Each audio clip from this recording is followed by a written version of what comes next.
Hey everybody, this is Doug with Artfully Rogue. Now, it's been a while since I did my last video.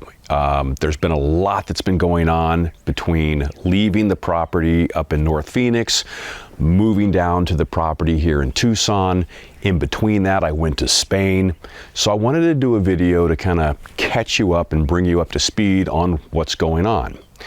So if you haven't seen the last video or you haven't seen what's going on here with the movement of our shop, then I'm going to put a link up here somewhere to the previous video. But just kind of a recap.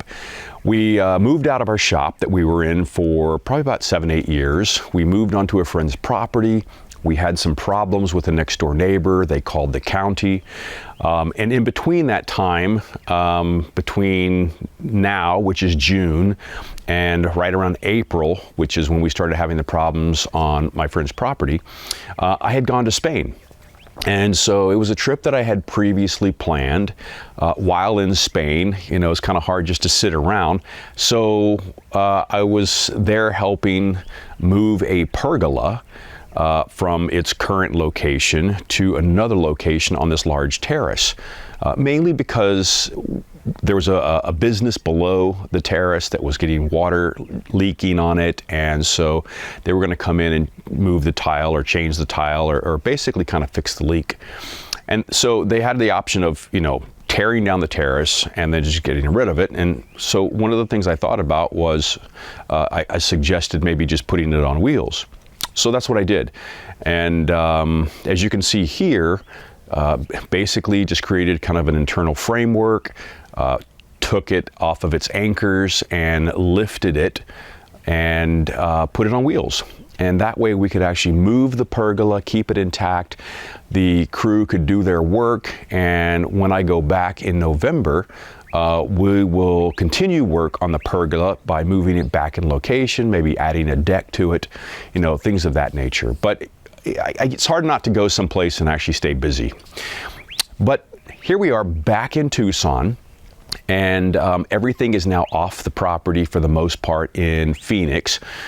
With regards to the county, we have basically eliminated all of their violations. The fact that I had built a big structure without a permit, the fact that we were operating my business out on a rural property, which doesn't make sense to me, the fact that we were actually living in a bus and my brother-in-law or ex-brother-in-law living in his trailer. So, you know, we had to correct those issues in order for the county to eliminate their need to have a hearing. There were some other issues that were found on the property that did not involve us. Higher weeds, a mobile home that needed to be either closed up or tore down. And all of this was generated by the next door neighbor, which, you know, it kind of gets to me because, you know, it's, you know, why can't you just, you know, mind your own business, let me do my thing. I told the guy from day one this was going to be short term. And then kind of, you know, just a little dig was after he filed the complaints and we started dealing with the county, he put his house up for sale. So he wasn't even going to be around to see the results of his complaint. And so to me, that just shows he just wanted to be a pain in the ass. And I have no time in my life for people like that. So either way, we've moved beyond the North Phoenix property, and we're now out here in Tucson. And as I mentioned before, it's 9 acres. It's just south of Tucson.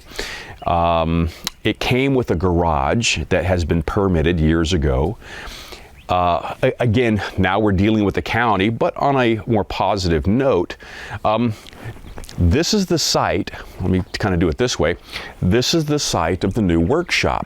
And we've actually started excavating this entire area. The guy's going to be out here probably within the next 30 minutes to an hour, and they're going to continue to prep this. It is Thursday now, and I think they are saying that they should be able to pour the slab by tomorrow afternoon. The company that I hired has been amazing. So if you're out here in Tucson and you're looking for someone to do concrete, extreme concrete, talk to Anthony. Dude is a rock star. I had called 3 companies prior to him, and nobody really responded. I had one guy come out, take a look at it, but never give me any quotes or give me any types of, like feedback, or he just never returned my calls. But Anthony from Extreme Concrete has been freaking amazing. I'm going to turn around here just a second to show you the garage structure. This is one of the things that drives me crazy. So in order for me to do the size workshop that I wanted to do, which is a 40 by 40, all right, an accessory building cannot be larger than 70% of the actual dwelling or your residence.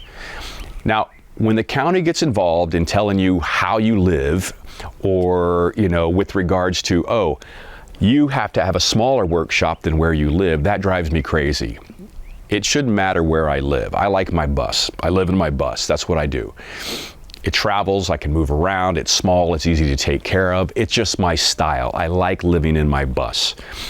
But I can never have my bus classified as the dwelling because its square footage is much smaller than the shop that I want.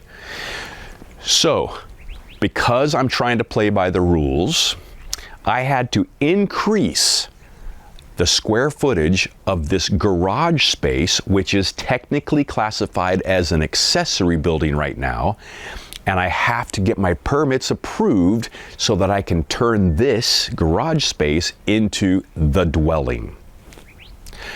Once I have the dwelling labeled as a dwelling and I've increased the square footage, then legally I can actually do my workshop. It's the hoops that you have to jump through. I get it, regulations and safety, that's fine. You got to be safe when you build things. You want to make sure that they're structurally sound. That's not a problem. I don't have any problems dealing with that whatsoever. It's when they say that your dwelling has to be bigger than your workshop, because that doesn't make sense to me. Not everybody's the same. I don't want to side rant here. But let me show you around what's going on. I'm going to flip back and forth between some pictures and some video that I took prior. And we're going to kind of go back in time when I first came out to this property, and you're going to see what a freaking mess it was. Whoever was on this property before, they had trash and cars all over this thing. I'm guessing they were a mechanic or collected junk cars, but there were at least 10 to 12 cars all over the property. Fortunately, the previous owner took the cars away, but it was a mess. Let me show you what we had to do so far. So this video was actually shot back in the first week of June when I returned from Spain. So it doesn't show any of the old cars that were all left all over the property, but as you can see, there's still quite a bit of trash here. And what we started to do was compile it into a single pile. In a weekend, I hired a company that on the first day, they took away 4 or 5 big loads to the dump. On the second day, it was probably a good 3 or 4 big loads. You see that's a big travel trailer that still has to go away. And my daughter and her boyfriend have been out on the property doing work for me as well. And inside this garage that is on the property, it was filled to the rim with garbage and rat crap, and you could tell nobody's really been in there for quite a long time. So they spent day after day just getting all the crap out of the garage, just trying to get it disinfected and get it cleaned, throwing all of the crap on one side or the other of the garage so we could get to it. But there's been a lot of work so far done to the property. But as you can see, I mean, it's not a bad property as far as desert property goes. So that's kind of where we are right now with regards to getting our new shop going. I'm still waiting on the shop to be delivered. I ordered a steel building from Worldwide Steel Buildings. It's going to be a 40 by 40 shop, 22 feet tall at the peak. We're going to have 15-foot tall doors, 20-foot wide opening. I'm going to make the doors, so they're going to be 2 big sliding doors on the front and the back. The idea is that we can drive through, drop off our steel, spin around, and come back out. The container that I have is still up in Tucson on my friend's property. That wasn't a problem with the county up there, so I kind of left it until I figured this place out. But hopefully, right next to the shop is where we'll put the container. And slowly but surely, this place will actually come together. But in the meantime, we're actually continuing our work. It's a little slower at this point, but the work is progressing forward. And we are still trying to put the water features out and still trying to put some of our work out. But that's kind of where we are right now. I will try to get our videos out a little bit more often. Now that things are starting to slow down, now that I have the huge weight off my shoulders from being up in Phoenix and having to deal with the county there, I can kind of focus on this place and make progress. We'll see you in the next video, and hopefully we'll have a more of an update for you on progress with the new shop. We'll see you later.